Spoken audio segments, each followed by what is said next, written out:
Hello. I hope everyone had a good weekend, and I appreciate you joining me today.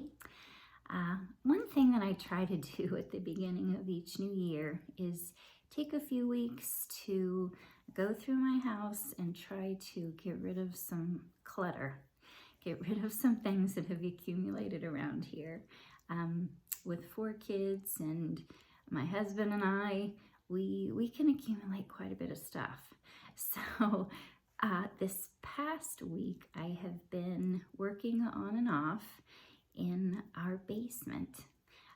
We have a storage area that very rarely gets to, and I thought this is the year that I need to jump in there and look through boxes and just see if I can get rid of some things.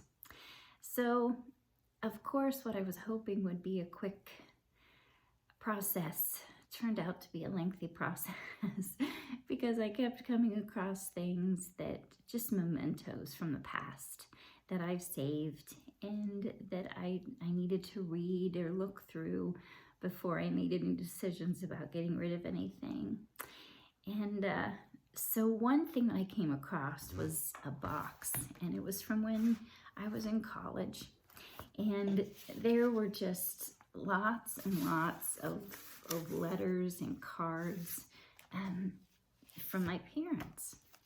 And I used to be in a singing group, and we would travel to different churches and schools and sing. And usually when I got there, I had some mail because my parents would send me something ahead so that when I got there, I would have something to open, and it just meant the world to me. But as I read through those cards, it was just very touching because my parents are no longer with me. But so these words just meant the world to me. And one continuous theme that I noticed through all of these cards and letters was that they were praying for me, not only for my safety as we traveled with this singing group, but just for me, for my classes at school, for friendships, for relationships, just everything. I just knew that I was always covered in prayer, and I'm just so very thankful for that. As I was looking through these cards last night, I thought, I think I'm going to share a little something about that today for my devotion. And I have a book that I've been trying to read a little bit in every day, and it's called Quiet Moments for Parents. And one of the devotions that it has is called Parenting Through Prayer. And this is also a book that's written from the perspective of Jesus, as if he is talking to us. So I just wanted to share this with you.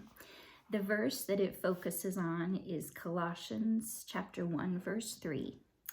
We give thanks to the God and Father of our Lord Jesus Christ, praying always for you. It goes on to say, it's not easy raising kids in today's world.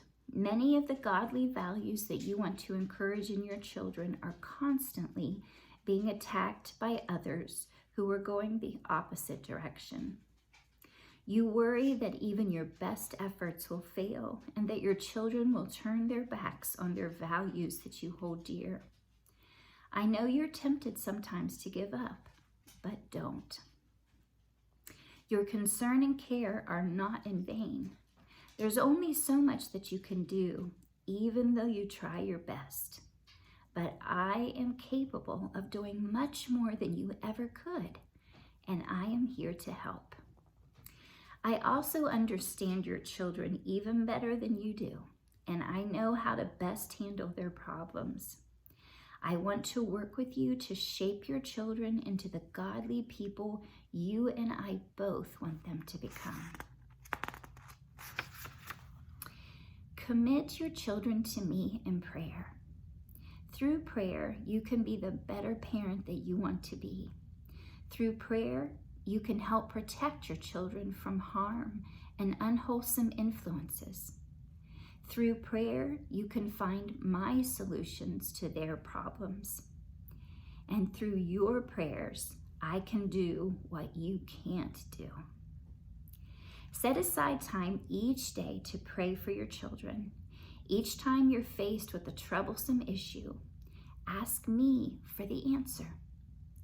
Start today to be a better parent through prayer. Changes that you haven't thought possible will come to pass through the power of prayer. So I hope that encourages your heart. It definitely encouraged mine.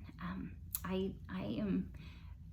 spend a lot of time praying for my kids, and also just looking through these letters and knowing that my parents were praying for me. It's just so important and so very powerful. So I hope that this encourages you. Maybe even if you're not a parent, you could pray for children in general. If you're a grandparent, of course, you can pray for your grandkids.